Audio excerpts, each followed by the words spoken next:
전적으로 절 믿으셔야 됩니다.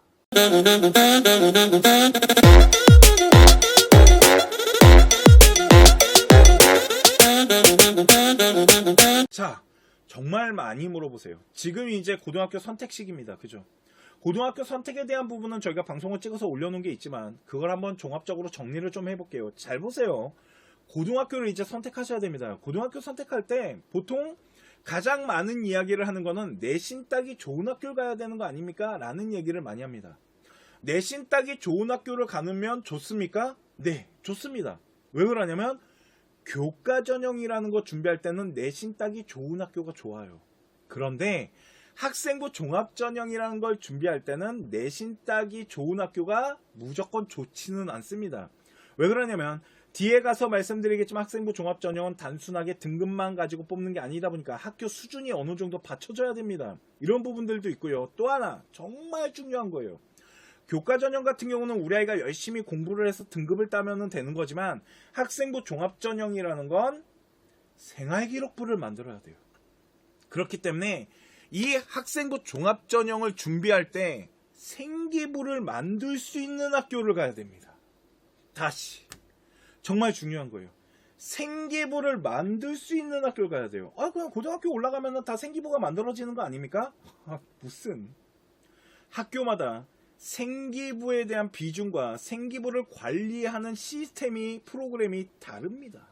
그렇기 때문에 이제 우리 아이가 고등학교를 가는 데 있어서 조사를 하실 때 무엇을 조사하셔야 되냐면 첫 번째, 내신 따기가 좋은지 이거 조사하시면 좋습니다.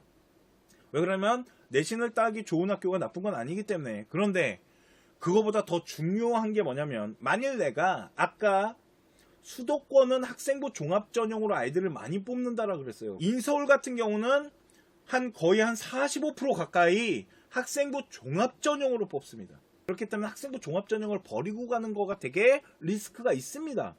자, 그러면 학생부 종합 전형을 준비하려면 생활기록부라는 걸 만들어야 되는데 학교가 생기부를 얼마나 잘 챙겨주는지를 조사하셔야 돼요.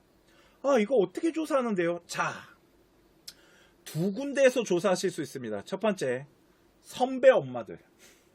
그러니까 지금 그 고등학교를 다니고 있는 학생이 있는 어머님들.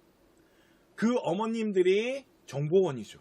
뭘 물어보셔야 되냐면 생활기록부 작성할 때 혹시 학교 선생님이랑 아이들이 충분히 소통을 하면서 작성하나요?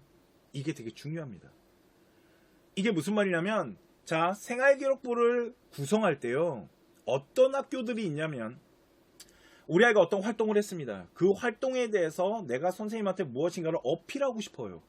그래서 내가 어떤 활동에 대한 과정과 그걸 통해서 뭔가 배웠고 이런 것들을 학교 선생님이 알 수가 없잖아요. 우리 아이가 어떤 과정을 거쳤고 어느 정도 지식 수준이 만들어졌는지 학교 선생님이 다 알 수가 없잖아요. 그러니까 학교 선생님도 아이들에게 물어봐야 됩니다. 그래서 생활기록부 작성기간이라는 게 있어요. 생기부 작성기간이라는 게 있는데 그게 보통 1학기 기말 끝나고 1단계 진행되는 학교가 있고요. 2학기 기말 끝나고 왕창 한꺼번에 진행되는 학교가 있는데 보편적으로 2학기 끝난 다음에 전체적으로 진행을 합니다. 자, 그랬을 때 우리 아이가 1년 동안에 어떤 활동을 했는지 학생과 소통을 하기 위해서 뭔가 좀 정리를 해와봐. 아니면 불러다가 인터뷰를 한다거나 이렇게 하는 학교가 필요해요. 그런데 다 그렇게 하지 않습니까? 우리 아이가 선생님 제가 이런 활동을 해갖고 이런 지식을 생활기록부를 통해서 어필하고 싶습니다 했을 때 선생님들 중에 이런 학교와 선생님들이 계십니다. 그걸 왜 네가 말해? 야, 생활기록부는 선생님의 권한이야. 내가 알아서 써줄 테니까 어떠한 말도 하지 마. 야, 뭔가 정리해서 갖고 오지 마. 반영해주지 않을 거야. 이런 학교 없으실 것 같죠? 생각보다 많습니다. 이런 학교는 생활기록부를 만드는 데 있어서 분명 한계점이라는 거 가져가실 겁니다. 그렇기 때문에 생활기록부를 구성을 할 수 있는 학교를 보내야지 우리 아이 생기부를 만들기가 편하세요. 이거 조사하시는 어머님들 없잖아요. 이걸 조사하셔야 됩니다. 누구한테 물어보라고요? 선배 어머님들. 또 있습니다. 학원 선생님들이 이 정보를 갖고 있는 경우가 있어요. 왜 그러냐면 여러 학교 아이들을 가르치기 때문에 생활기록부 작성 기간에 아이들이 어떻게 움직이는지 그 정보를 수집하시는 학원들이 있어요. 아니면 그러니까 학원 선생님한테 부탁하면 되잖아요. 여러 학교를 가르치니까 아이들한테 질문을 한 다음에 소통이 가능하시거든요. 그래서 좀 알아봐 주시면 안 됩니까? 이런 부분들. 그래서 생활기록부를 구성할 때 학교가 학생과 얼마나 소통을 할 수 있는지 이게 정말 중요하고요. 또 있습니다. 학교가 생활기록부를 구성하기 위해서 학교 진로나 아니면 어떠한 생기부를 구성하는 학생부 종합전형 프로그램이 얼마나 잘 운영되고 있는지도 잘 따져보셔야 됩니다. 이런 것들은 학교 안내 책자나 아니면 학교에서 설명회 같은 거 할 때 알려주는 경우가 있어요. 그래서 학교가 학생부 종합전형을 얼마나 생각을 하고 있는지도 또 체크를 해야 되고요. 그리고 좀 알아보기 힘든 거지만 이걸 알아보면 되게 좋은 게 뭐냐면 보통은 이 학교가 서울대학교, 스카이, 의대 이런 아이들 몇 명 보냈는지를 되게 중요시합니다. 그건 솔직히 중요하지 않습니다. 그냥 갈 만한 아이들이 간 거예요. 정말로. 그냥 공부 잘하고 하니까 가는 겁니다. 솔직히 스카이 거기 아이들 얼마나 보냈는지에 대한 학교 입결에 대한 진학 데이터가 중요한 게 아니고요. 뭐가 중요하냐면 중경외시 있죠. 중앙대, 경희대, 외대 라인, 요 라인 건국대학교나 동국대학교 여기를 학생부 종합전형으로 아이들을 얼마나 보냈는지가 훨씬 중요합니다. 왜 그러냐면 거기 지금 제가 말씀드린 중앙대나 동국대학교나 건대 같은 학교를 보냈다라는 건 학생부 종합전형 두드림 전형이나 뭐 다빈치 전형 이런 걸로 보냈잖아요. 학생부 종합전형 서류 일명 생기부를 어느 정도 구성할 수 있는 능력이 있는 학교인 겁니다. 상위권 아이들만 챙기지 않았다라는 거죠. 전체적으로 챙기고 간다라는 거죠. 그 학교는. 그렇기 때문에 스카이 몇 명 갔는지가 중요하지 않아요. 플랜카드 붙어있는 게 중요하지 않다고요. 그 아래 중위권 일명 2등급, 3등급 아이들이 학생부 종합전형으로 얼마나 대학교를 구성해서 가는지가 훨씬 중요해요. 만약에 고등학교에서 하는 설명회를 가셨어요. 그러면 학교가 진학 이런 걸 보여줍니다. 그때 질문을 하셔야 돼요. 마지막에 질문하잖아요. 그때 뭐라고 질문하냐면 중앙대학교 다빈치나 탐구 아니면 건국대학교 자기추천이나 동국대학교나 경희대학교 르네상스 학생부 종합전형으로 너네 실적이 어떻게 됩니까? 라고 물어보셔야 돼요. 그래야지 학생부 종합전형을 얼마나 준비하고 있는지 그거를 좀 알아볼 수 있어요. 이해 가십니까?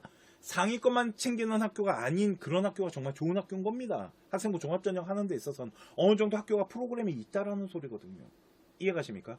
그러니까 이런 것들이 학생부 종합전형을 준비할 때 조사하셔야 되는 내용들이고 이런 것들을 조사해서 학교를 선정하시게 되는 건데 우리 아이가 만약 학생부 종합전형을 하는 걸 좀 어려워한다라면 교과전형 가지고 대학교를 어느 정도 진행을 하겠다라고만 생각하신다라면 교과전형 갖고 내신 잘 따는 학교 가는 것도 방법입니다. 대신 내신 무너지시면 답도 없습니다. 우리 아이가 만약 고등학교를 갔는데 2등급 때 후반대가 나오잖아요. 2등급 때 후반이면 공부 잘하는 겁니다. 근데 걔가 상위권, 중위권 대학을 갈 수가 없어요. 교과만 가지고 준비하시면. 그래서 학생부 종합전형은요. 2등급 때 아이가 서성안을 갈 수 있고 2등급 때 후반 아이가 중경외시, 뭐 건동홍 이런 데를 갈 수 있고 3등급 때 아이들이 국민대학교나 숭실대학교나 이런 고라인의 학교를 도전할 수 있는 유일한 길은 학생부 종합전형입니다. 교과전형은요. 아무리 못 나와도 1등급 때 중후반에서 2등급 때 개초반은 나와야 됩니다. 여기서 말하는 2등급 때 개초반은 2.0에서 2.1은 나오셔야 돼요. 그래야지 어느 정도 학교를 가실 수 있어요. 이해 가십니까? 그렇기 때문에 고등학교 선택할 때요. 제가 지금 말씀드린 거 있죠. 이 부분을 잘 챙기셔야 됩니다. 자, 그러면 또 있습니다. 자, 그러면 우리 아이가 이제 학종으로 대학을 가려고 합니다. 학종으로 대학을 갈 때는 생활기록부 작성 기간에 학교 선생님이 얼마나 소통하는지에 대해서 알아봐야 된다 그랬잖아요. 그 알아보는 시점을 지금 시점으로 가져서 선배 어머님들이나 아니면 학원 선생님들한테 좀 부탁을 해서 그 정보를 조금씩 알아내시는 게 되게 중요합니다. 자, 또 물어봅니다. 특목고 보내야 될까요? 좀 늦은 감이 있어요. 특목고는. 그죠? 벌써 준비가 다 거의 끝났기 때문에. 그런데 중학교 2학년 학부모님들 잘 보세요. 특목고 보내야 되나요? 특목고를 보내면 장단점이 있습니다. 특목고를 보내게 되면 장단점이 있는데요. 솔직히 학생부 종합전형을 하는 데 있어서 지금 특목고를 가면은 날개를 다는 게 맞습니다. 왜 그러냐면 일반 고등학교 아이들의 생활기록부가 특목고를 넘어설 수 있는 생기부를 만드는 데 분명 한계가 있고요. 자기소개서가 폐지됐거든요. 자소서가 폐지됐기 때문에 특목고에 가서 생기부만 어느 정도 구성을 한다면 일반 고등학교 아이들보다 비교과적인 부분은 훨씬 뛰어날 수 있습니다. 대신 특목고에서도 중요한 게 뭐냐면 성적은 중요합니다. 예전에는요, 솔직히 과학고등학교, 과학영재를 가잖아요. 그러면 5등급, 6등급 아이들이 한양대 가고 학교가 어느 정도 보장이라는 게 됐었어요. 근데 이제는 과고 5, 6등급 아이들이 학생부 종합전형으로 상위권 대학을 간다라는 것 자체가 생각보다 되게 힘듭니다. 이거 이제 과고도 알기 때문에 과고에서 진학률을 발표할 때 그렇게 얘기를 많이 합니다. 그리고 학생들, 학부모님들 고등학교 3학년 상대로 상담할 때 5, 6등급 아이들 대학 레벨 그렇게 높게 던지지 못해요. 블라인드에 대한 영향력도 있고요. 또 하나는 생활기록부를 구성하는 데 있어서 이제 학교라는 타이틀에 대한 이 메리트가 좀 떨어진 거죠. 그리고 생활기록부를 생각보다 그렇게 잘 만들지 못합니다. 과고나 특목고도.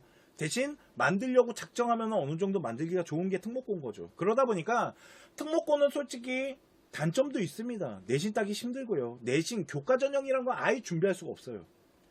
그건 좀 이따 뒤에 가서 학업 성적표를 보면서 말씀드리겠지만 특목고는 교과 전형을 집어넣는 학교가 아니에요. 그러니까 학생부 종합 전형과 정시를 준비하러 가는 건데 학생부 종합 전형이 아까 수도권에 보시면 아시겠지만 퍼센테이지 뽑고자 하는 그 퍼센테이지가 높습니다. 그러니까 우리 아이가 학생부 종합 전형을 가지고 대학교를 준비하는 데 있어서 일반고보다는 특목고가 더 좋은 게 맞아요. 특히 이렇게 자소서가 폐지돼 버리거나 이러면 서류에 대한 어느 영향력이 더 커지기 때문에 유리한 게 맞습니다. 그런데 학업에 대한 성적을 따기가 어렵지 않습니까? 학업에 대한 성적은요, 어느 정도, 그러니까 특목고 가서 공부 못 하잖아요? 그러면 더 불리한 게 맞습니다. 대신 특목고 가서 어느 정도 성적대를 만들잖아요? 그러면 대학교가 어느 정도 일반고보다는 보장되고 갈 수 있다라는 거죠. 그러니까 특목고 가서 그 어려운 거를 부딪히면서 얘가 이겨내려고 노력을 하는 거겠죠. 어느 정도 대학교가 보장된다라고 하니까. 이런 부분들이 있으니까 특목고를 가는 데 있어서는 장단점이 있습니다. 그래서 우리 아이를 어떻게 입시에 대한 방향성을 잡을 건지가 훨씬 중요해요. 학생부 종합전형을 좀 중점적으로 잡고서 우리 아이를 운영한다라면 특목고가 나쁘진 않겠죠. 그리고 특히 문과 아이들 같은 경우 외고나 국제고는 이제는 솔직히 일반고보다 이쪽 문과 라인으로 학생부 종합전형 할 때는 훨씬 유리할 수도 있습니다. 다시 말씀드리지만 성적이 어느 정도 구성이 돼야 돼요. 자, 그러면 특목고는요, 두 가지 전형을 보고 가는 겁니다. 학생부 종합전형과 정시. 그러니까 안정권이라는 걸 교과 전형으로 잡을 수가 없죠. 그러니까 정시 공부도 되게 중요합니다. 요런 것들이 있고요. 특목고 학업에 대한 성적의 비밀은 뒤에 가서 말씀드리도록 할게요.